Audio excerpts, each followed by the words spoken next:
आज Doubtnut app download करें। Doubtnut पर अपने सभी गणित, रसायन विज्ञान, भौतिक विज्ञान और जीव विज्ञान के डाउट्स का करो सफाया। बस प्रश्न की फोटो खींचो, एक ही प्रश्न को क्रॉप करो और तुरंत वीडियो सोल्यूशन पाओ। अभी डाउनलोड करें। हेलो दोस्तों, हमारे पास एक प्रश्न है जिसमें पूछा गया प्रकाश के ध्रुवण से आप क्या समझते हैं। प्रकीर्णन द्वारा प्रकाश का ध्रुवण किस प्रकार होता है, चित्र खींचकर समझाइए। तो आइए हम पहले समझते हैं कि प्रकाश का ध्रुवण होता क्या है और प्रकीर्णन द्वारा प्रकाश का ध्रुवण किस प्रकार किया जाता है। तो पहले प्रकाश के ध्रुवण के पहले हमें यह पता होना चाहिए कि प्रकाश यानी कि अध्रुवण प्रकाश क्या होती है। तो हमें पता है कि प्रकाश एक विद्युत चुंबकीय तरंग होती है। जब प्रकाश का आवेश त्वरित होता है, यानी कि त्वरित होने का तात्पर्य होता है कि आवेश अलग अलग वेग से जब गति करता है तो उस आवेश को त्वरण कहते हैं। यानी कि अगर हम बोल सकते हैं, मान लीजिए यह कोई प्रकाश का आवेश होगा जो v वेग से गति कर रहा है, तो वह अलग अलग वेग से प्रत्येक स्थिति में, यानी कि पहली स्थिति में v1, दूसरी स्थिति में v2, तीसरी स्थिति में v3 अलग अलग वेग से गति करेगा। तो यह प्रकाश का इस प्रकार के वेग में परिवर्तन को प्रकाश के आवेश का त्वरण कहते हैं। तो जब आवेश त्वरित होता है तो वह तीन चीजें उत्पन्न करता है।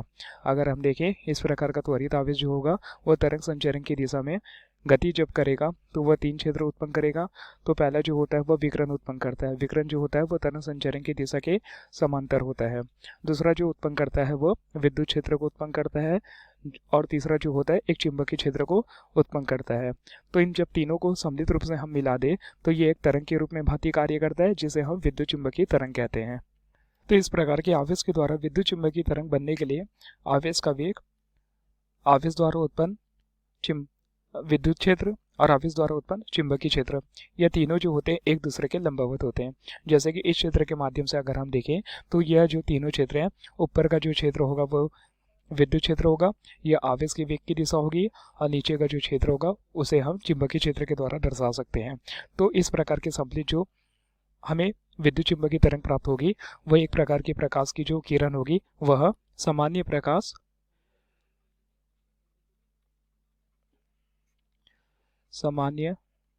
प्रकाश या अध्रुवित प्रकाश होती है। अध्रुवित प्रकाश होती है। अब प्रश्न में हमें पूछा गया था कि प्रकाश के ध्रुवण से आप क्या समझते हैं।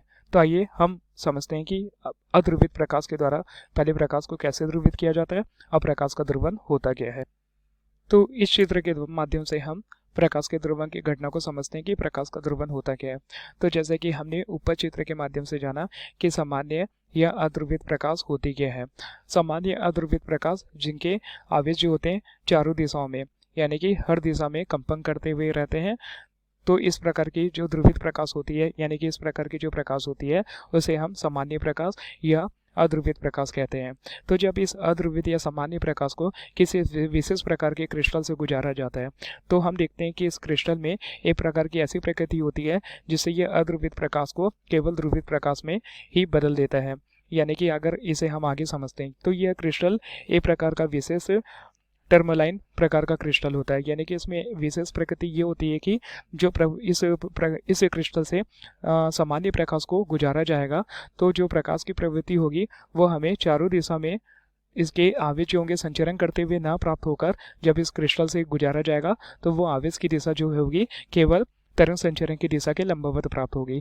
तो जैसे कि हम देख रहे हैं, जब यह सामान्य अध्रुवित प्रकाश को इस क्रिस्टल यानी कि विशेष प्रकार के क्रिस्टल से गुजारा जा रहा है तो इससे जो कण केवल जाएंगे तो वह केवल हमें जो पास होते हुए कण दिखेंगे जो इस क्रिस्टल से प्रवेश करके बाहर निकलेंगे तो वह केवल तरंग संचरण की दिशा के लंबवत वाले क्रिस्टल प्राप्त होंगे। तो इस स्थिति में हमें यह असामान्य और ध्रुवण प्रकाश प्राप्त होता है। जैसे कि यह जो हो गए चारों दिशा में कंपन करने वाले कण हमें प्राप्त न होकर जब यह क्रिस्टल से गुजरे तो हमें सिर्फ एक ही दिशा में, यानी कि तरंग संचरण के लंबवत दिशा में कंपन करने वाले कण प्राप्त होते हैं। तो प्रकाश की इन्हीं घटना को हम प्रकाश का ध्रुवण कहते हैं। अब प्रश्न में पूछा गया है कि प्रकीर्णन द्वारा प्रकाश का ध्रुवण किस प्रकार होता है, चित्र खींचकर समझाइए। अब आइए हम देखते हैं कि प्रकीर्णन द्वारा प्रकाश का ध्रुवण किस प्रकार किया जाता है। तो आइए इस क्षेत्र के माध्यम से, यानी कि प्रकीर्णन द्वारा प्रकाश का ध्रुवण को समझते हैं। तो जैसे कि हमने जाना सामान्य प्रकाश यानी अध्रुवित प्रकाश होती क्या है।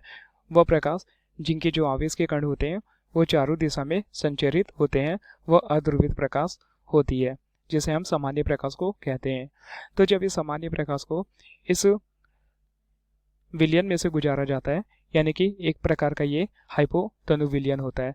हाइपोटोनुविलियन मतलब इसमें कुछ H2SO4 की भी मात्रा मिली होती है। तो ये एक प्रकार का क्रिस्टल का कार्य करता है। जैसे कि हमने ऊपर देखा, क्रिस्टल का कार्य है कि सामान्य प्रकाश को ध्रुवन प्रकाश में परिवर्तित कर देना।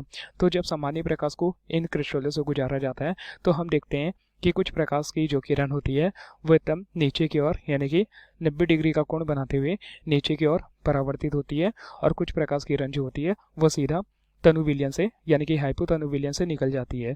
तो जो प्रकाश सीधी रेखा में चली जाती है तो उसमें भी प्रकाश का ध्रुवन होता है, लेकिन वह जो ध्रुवन होता है बहुत ही कम मात्रा में, यानी कि आंशिक ध्रुवन होता है। तो इस प्रकार की प्रकाश किरण को हम आंशिक ध्रुवन प्रकाश की किरण कहते हैं। लेकिन जो किरण नीचे पूर्ण रूप से 90 डिग्री के कोण बनाते हुए परावर्तित होती है, उस प्रकाश में पूर्ण रूप से ध्रुवित ध्रुव होता है। तो इस प्रकार की किरण को हम पूर्ण ध्रुवित प्रकाश की किरण कहते हैं। तो यही होता है प्रकीर्णन द्वारा किसी प्रकाश का ध्रुवण करना। यहाँ जो यह तनुविलयन होगा, ये प्रकार का क्रिस्टल का कार्य करेगा जो सामान्य प्रकाश को आंशिक या पूर्ण ध्रुवित प्रकाश में परिवर्तित कर देता है। धन्यवाद। कक्षा 6 से 12वीं से लेकर नीट, IIT, JEE वो एडवांस के लेवल तक 1 करोड़ से ज्यादा छात्रों का भरोसा। आज ही डाउनलोड करें डाउटनेट ऐप या व्हाट्सएप करें अपने सारे डाउट्स 8400 400 400 पर।